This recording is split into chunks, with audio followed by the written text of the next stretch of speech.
Hello everyone, I am doctor Sarika Jaiswal, practising gynaecologist in Indore. आज मैं इस वीडियो के माध्यम से नसबंदी या टीटी ऑपरेशन खोलने के ऑपरेशन के बारे में लोगों के कॉमन सवालों का जवाब दे रही हूँ। नसबंदी खोलने का ऑपरेशन, जिसे कि मेडिकल भाषा में ट्यूबोप्लास्टी या ट्यूबल रिकैनालाइजेशन भी कहा जाता है। इसके बारे में लोगों के दिमाग में बहुत सारे सवाल होते हैं जिनके बारे में हम आज बात कर रहे हैं। सबसे पहला सवाल ट्यूबोप्लास्टी के बारे में लोगों के दिमाग में होता है कि हमारा ऑपरेशन हाथ से मतलब टाँके वाला हुआ है या सीज़र के साथ ही हमारा टीटी ऑपरेशन हो गया है, तो क्या यह ऑपरेशन खुल सकता है?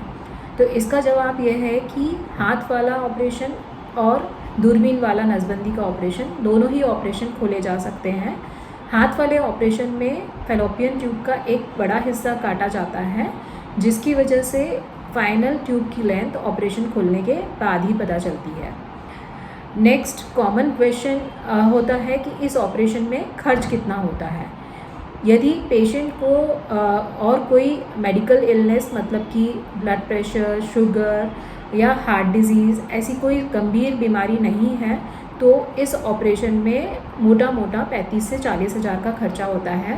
लेकिन यदि मरीज़ को एसोसिएटेड कोई और मेडिकल इलनेस है तो खर्चा बढ़ सकता है, क्योंकि कुछ एक्स्ट्रा जांचें और दवाइयाँ लग सकती हैं और मरीज़ का हॉस्पिटल स्टे भी बढ़ सकता है। नेक्स्ट क्वेश्चन होता है कि हॉस्पिटल में कितने दिन रहना पड़ेगा। इस ऑपरेशन के लिए 1 दिन का ही हॉस्पिटल स्टे होता है।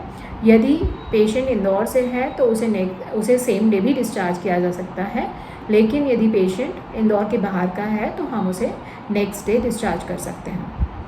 नेक्स्ट क्वेश्चन लोगों का होता है कि कितने दिन आराम करना पड़ेगा। नसबंदी ऑपरेशन खोलने के ऑपरेशन के बाद में किसी लंबे रेस्ट की ज़रूरत नहीं होती है। 2 दिन बाद ही आप किचन में खड़े खड़े खाना बनाने का काम कर सकते हैं और 1 हफ्ते बाद ही आप बाहर के भी सारे काम कर सकते हैं। अगला सवाल लोगों के दिमाग में ये होता है कि ऑपरेशन खोलने के बाद में प्रेगनेंसी हो तो जाएगी ना। तो इस सवाल का जवाब यह है कि यदि आपका प्रेगनेंसी होना टीटी ऑपरेशन होने की वजह से बंद हुआ है, तो ऑपरेशन खुलवाने के बाद प्रेगनेंसी होने के चांसेस 80 से 90% होते हैं। लेकिन यदि प्रेगनेंसी ना होने के दूसरे कारण भी साथ में हैं तो उन्हें भी इन्वेस्टिगेट करना पड़ता है। सिर्फ ट्यूब्स ही प्रेगनेंसी होने का कारण नहीं होते हैं, उसके अलावा यूट्रस में कोई परेशानी तो नहीं है, अंडे बन रहे हैं या नहीं हैं, ये भी देखना पड़ता है। अगला सवाल होता है कि ऑपरेशन खोलने के बाद में हमें प्रेगनेंसी के लिए कब से ट्राई करना है। तो इसका जवाब यह है कि ट्यूबल रिकैनालाइजेशन या ट्यूबोप्लास्टी के बाद में प्रेगनेंसी के सबसे ज़्यादा चांसेस ऑपरेशन के तुरंत बाद होते हैं। इसलिए आपको प्रेगनेंसी के लिए ट्राई करना नेक्स्ट साइकिल से ही शुरू कर देना चाहिए। अगला क्वेश्चन लोगों का ये होता है कि नसबंदी ऑपरेशन के बाद में प्रेगनेंसी होने के लिए ऑपरेशन खुलवाने के अलावा और भी कोई तरीका है क्या। तो इसका जवाब है कि हाँ, बिना ऑपरेशन खोले भी आप प्रेगनेंसी कर सकते हैं टेस्ट ट्यूब बेबी या IVF के द्वारा, लेकिन इसमें खर्चा बहुत होता है।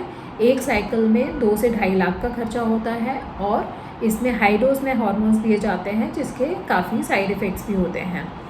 तो मेरी लोगों को सलाह ये होगी कि जिन पेशेंट्स की एज 35 से कम है और जिनके ऑपरेशन को ज़्यादा समय नहीं हुआ है, उन्हें प्रेगनेंसी, यदि उन्हें किसी भी कारण से अगली प्रेगनेंसी करनी है तो ऑपरेशन खुलवाना एक आसान और सेफ़ तरीका है बजाय कि IVF के।